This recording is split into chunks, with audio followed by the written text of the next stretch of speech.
Bonjour, dans cette vidéo nous allons voir l'utilisation du lancer de rayon au sein d'Unreal. L'avantage du lancer de rayon, c'est que ça va vous permettre d'avoir un rendu beaucoup plus réaliste, surtout pour les matériaux qui renvoient des informations, réflexion, et les matériaux qui déforment à travers la transparence, la réfraction.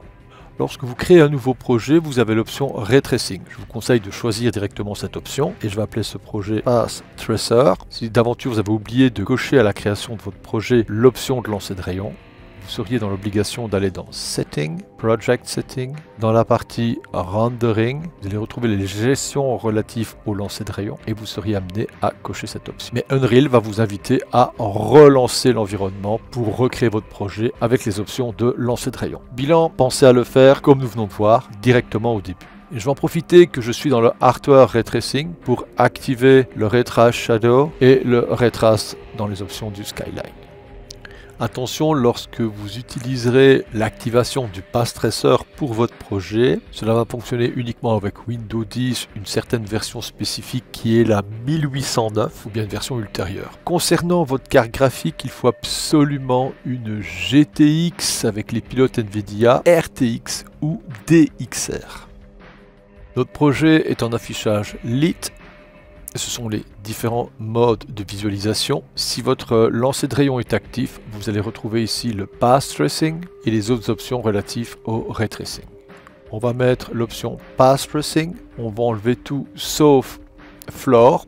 Je vais demander une fenêtre d'activation des acteurs. Donc ici dans Windows, je vais demander d'afficher la fenêtre Place Actor. On a ici les différents acteurs. On va retrouver les lumières, les formes et d'autres effets spécifiques que nous allons utiliser dans cette vidéo. Pour commencer, on va créer 3 sphères. On va simplement créer une sphère.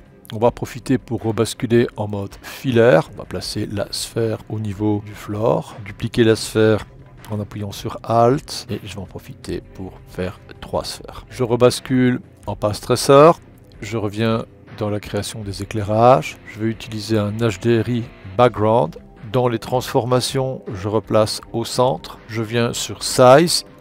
Le size est à 150. Je vais mettre 10. Nous voyons très bien la limitation de l'environnement HDRI. La taille, vous l'ajusterez en fonction de la taille de votre scène. Pour moi, par exemple, je vais mettre 20. Je vais en profiter pour faire une multi-sélection avec CTRL pour prendre toutes les sphères et les ajuster sur le floor. Donc, on va assigner des matériaux sur chaque shape constituant la scène, le floor et les 3 sphères. Le floor est sélectionné, je viens ici dans matériaux, dans la liste proposée, je tape Grass, je sélectionne une sphère, ici je vais mettre métal brossé, pour l'autre je vais mettre un chrome et pour celle-ci je vais utiliser un matériau transparent en mettant glass. Je sélectionne dans la outliner l'HDRI, donc je rappelle que l'HDRI est une image qui encapsule différents niveaux d'exposition.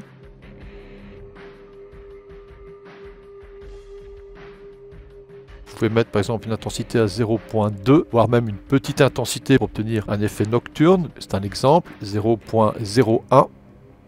On va rester en 0.2. Lorsque je reviens dans le placement d'acteur lumière Point Light, il suffira de cliquer sur ce Point Light, le mettre dans la scène et choisir la position qui vous intéresse. Pour enlever l'affichage des icônes, je rappelle que c'est G au clavier.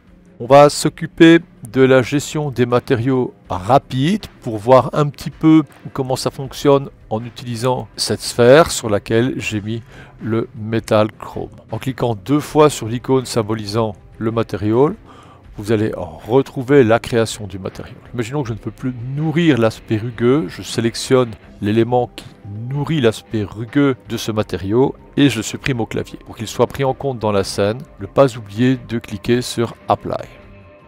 Si vous estimez que c'est une erreur, CTRL Z et bien sûr cliquez sur Apply pour qu'il soit pris en compte dans votre scène Unreal. Ce qui va être intéressant ici, c'est la gestion du verre. Je sélectionne la sphère sur laquelle on a assigné le matériau de verre, double-clic et là on retrouve une gestion traditionnelle sur la globalité du verre, telle que sa couleur, son opacité, sa rugosité, la spécularité, Fresnel et l'indice de réfraction. Pour les indices de réfraction, je vous invite sur une page web qui est le pixelandpoly.com. Vous allez retrouver en effet différents indices de réfraction. Il suffira de prendre note de ces indices et de venir les appliquer à votre matériau. Je vais dans ce cas mettre le Fresnel à 1, Apply. L'indice de réfraction, si je le mets à 1, je rappelle que je n'aurai aucune déformation. Si je le mets plus bas que 1, en faisant par exemple 0,8, je vais avoir une déformation qui est dans un sens. Et pour inverser ce sens, il suffit de mettre une valeur supérieure, par exemple 0,2, pour avoir une déformation dans un sens opposé. Nous voyons que le lancer de rayon, comme généralement la majorité des lancers de rayon, va générer des petits artefacts, ce qu'on appelle souvent aussi des lucioles. Donc on va essayer de modifier cela en ajoutant dans la partie Visual Effects un Post-Process Volume. Avant de placer le Post-Process Volume, vous devez réactiver l'affichage des icônes en appuyant sur G dans votre viewport. Vous cliquez, vous déposez le Post-Process. Ce Post-Process Volume doit encapsuler la zone, ça va être la partie dans laquelle il va se limiter à améliorer ou non votre processus de lancer de rayon. Vérifiez dans sa localisation si vous l'avez respatialisé au centre de la scène, s'il englobe vos éléments, quitte à modifier son échelle. N'oubliez pas de locker l'instantisation et englober la partie qui sera influencée par les gestions du Path Tracer. Vérifiez si tous les menus vont être affichés. Ici, nous allons aller directement au menu Path Tracer et activer les différentes options pour gérer la qualité. La première option est le nombre de rebonds. Si vous réduisez les rebonds à 0, vous allez voir tout de suite qu'il n'y aura plus de rebonds qui sont pris en compte. Avec un rebond, c'est exactement comme dans Houdini. Vous n'aurez qu'un rayon qui va taper sur la surface et qui ne va pas rebondir pour enrichir vos aspects de lancer de rayon. Donc ça n'a pas grand intérêt. 2. Vous allez avoir le deuxième lancer de rayon qui va prendre en compte les effets de réflexion d'une manière basique qui peut sembler acceptable, mais ce nombre est vraiment trop limité pour la réfraction. Vous devez donc au minimum mettre une valeur de 3. À vous de voir ce que vous avez besoin en fonction bien sûr du contenu de votre scène. On va laisser la valeur par défaut qui était de 32. Le pixel sample va déterminer la qualité. Si vous réduisez tout simplement à 1, vous allez voir que ce qui est contenu dans cette box de post-process va avoir une qualité nettement moindre. On va déplacer la box de post-process et là on retrouve le rendu par défaut du setting. Par contre les éléments qui vont être contenus dans la box de post-process vont être tributaires des paramètres que nous sommes en train de faire. Nous verrons par la suite que lorsqu'on va utiliser une caméra, cette boîte de limitation d'effets n'aura pas forcément une grande utilité. Donc ici on voit vraiment les outils pour se préparer aux effets post-pro que l'on va retrouver dans notre future création de caméra. Là aussi c'est un choix.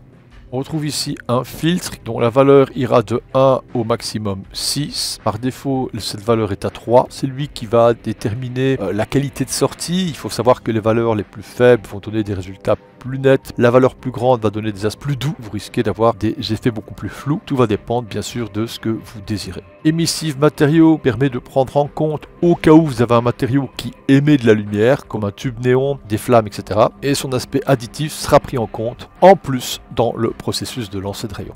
Par contre ici ça va être très intéressant, le Max Path Exposure, c'est l'équivalent dans Houdini du Color Limit. Bon, je rappelle que le Color Limit dans Houdini, c'est lui qui est à l'origine des effets lucioles.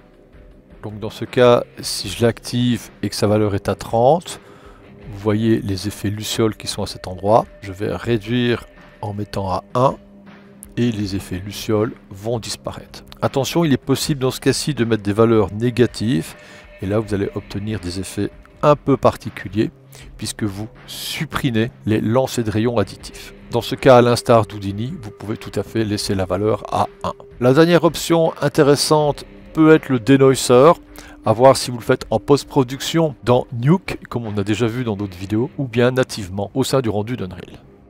Nous allons voir la gestion post-process dans la partie Path Tracer. Alors je vais le supprimer et je vais maintenant aller dans Cinématique, créer une caméra acteur. Je vais me déplacer, basculer directement dans la vue caméra, ajuster ma vue et maintenant rappelons-nous que dans la caméra il y avait aussi des processus de post-process. Bilan, je laisse Active All et je retape ici Path et vous allez retrouver dans la caméra les mêmes gestions que l'on retrouvait via le Visual Effect qui limitait une zone et ici ce sera par rapport à la caméra. Vous pouvez tout à fait optimiser les effets lucioles, la qualité des filtres et le sampler en allant dans la partie post-process de la caméra en gérant le Path Tracing. Pour faire un rendu, on va venir additionner un level séquence. On va déposer la caméra en allant la chercher dans le outliner et en la glissant. On ne va faire qu'une seule image. Cliquez sur l'icône Render.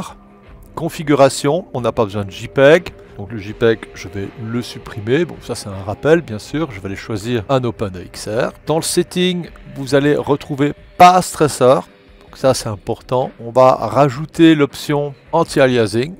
Concernant le Path Tracer, à ce stade, on ne va rien changer. On va dans Output, choisir le dossier de sortie.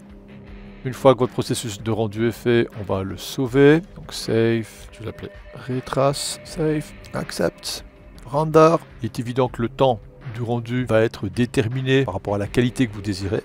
Et voici mon résultat final. À bientôt!